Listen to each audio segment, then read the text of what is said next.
惺惺相惜，成为了跨越山海的好朋友。É de grande interesse porque reforça e aprofunda os laços culturais entre nossos países. Brasil-China, em 20 anos do Conselho Sino-Brasileiro. 问卷调查这个问题的涵盖包括经贸合作、人文交流等等。接下来呢，我们就一块来看几个四中会谈，他们比较周到，体的一些对巴西文化的一些感悟。5年前。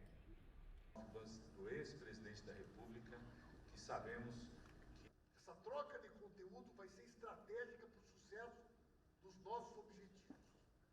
Eu fico muitíssimo senhor Shen Jianyong, vice-diretor do departamento. 萦绕在我的心中了。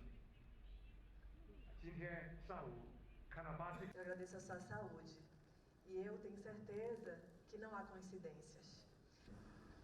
Toda a SMG e a equipe pela parceria. 梅内塞斯女士这一份加起来7份。Os chineses talvez saibam ainda pouco menos sobre o Brasil.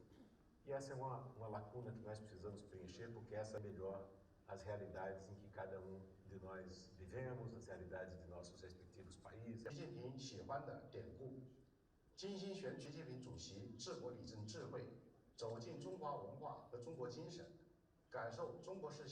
Mil pesquisados aqui no Brasil, de diferentes idades, gêneros e regiões.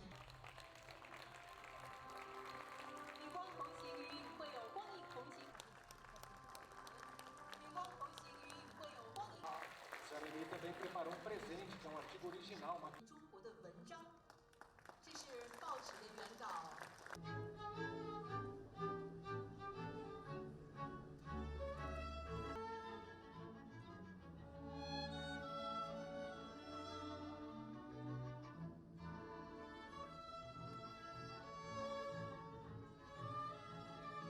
Parabéns a você. Nós também preparamos uma carta de felicitações